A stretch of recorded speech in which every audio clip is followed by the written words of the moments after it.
At the end of the summer of 1955, a deep nighttime silence lay over the countryside in the American state of Kentucky.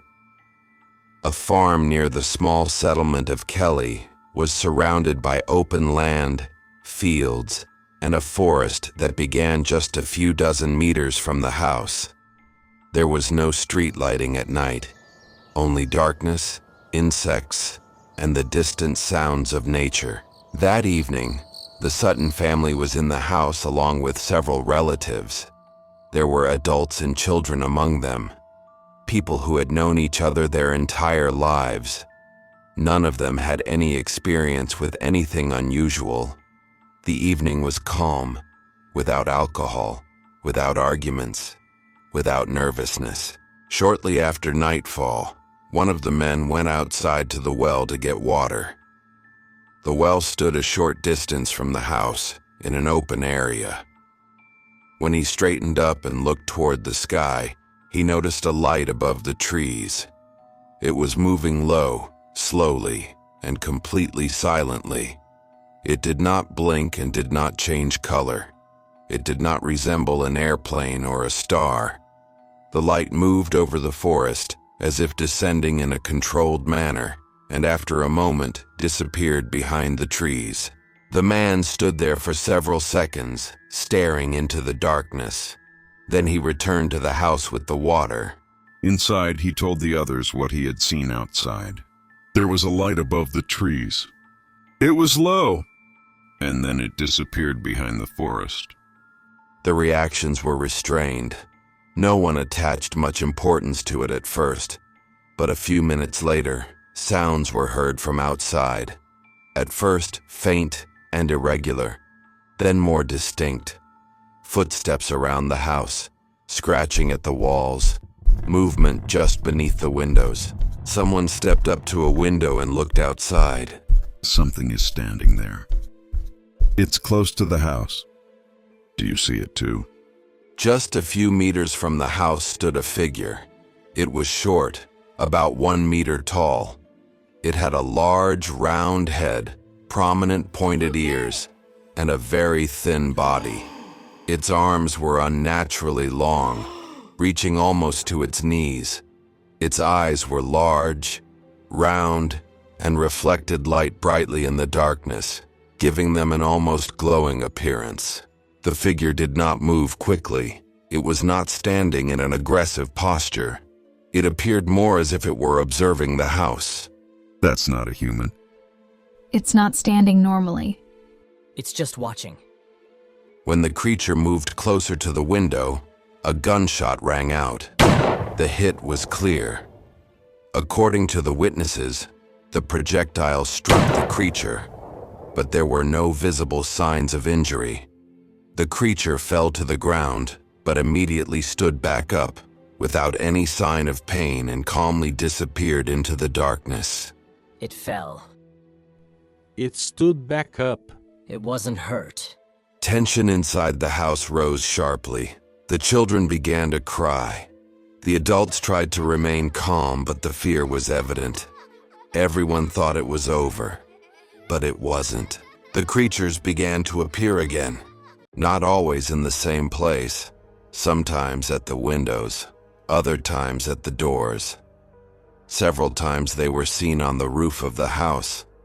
They always appeared silently, always slowly. They never ran. They never screamed. There are more of them. They're around the house. They're just watching us. Each time one of the creatures appeared, gunfire followed.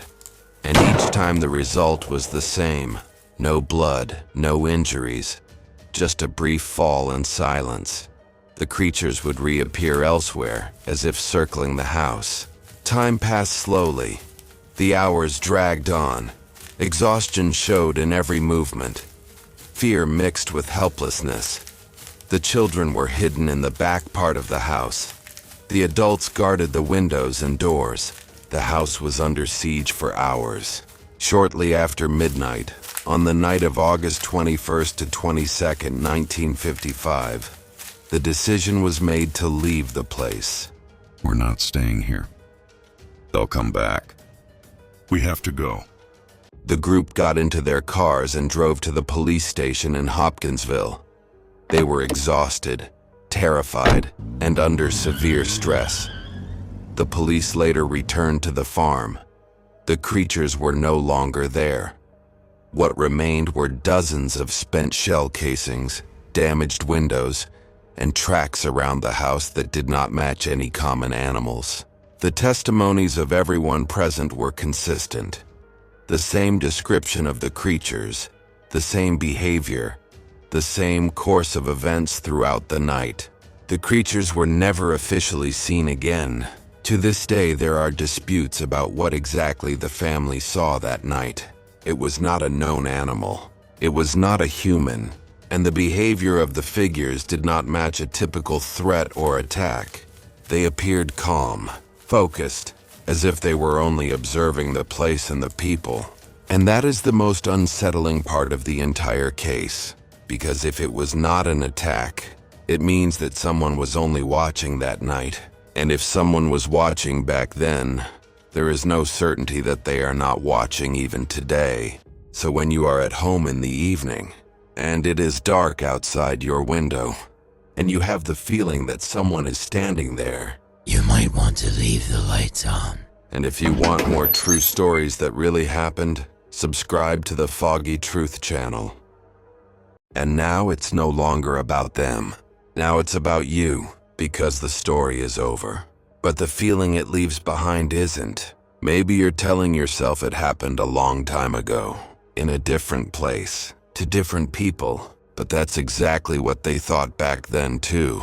They were sitting at home, safe, behind closed doors, certain that whatever was happening outside had nothing to do with them, until it started happening at their windows, until the quiet felt different, heavier, as if the night itself was listening.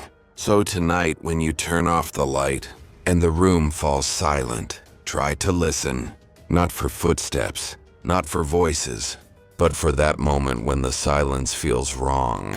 Because sometimes it doesn't begin with a sound.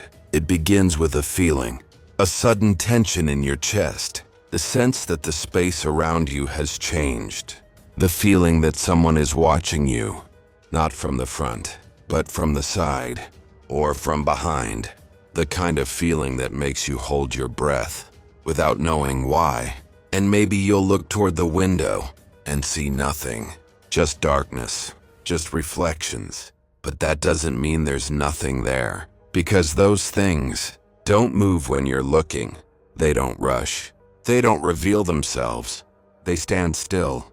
They wait, as if they understand patience better than we do.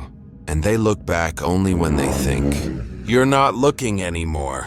Only when they believe you've convinced yourself you're alone. So if right now you feel like you should check whether the curtains are closed, maybe you should. And if it seems like something is standing behind the glass, not moving, not blinking, it might be better not to stand by the window for too long. Because some stories don't follow you home. They're already there, waiting for the lights to go out.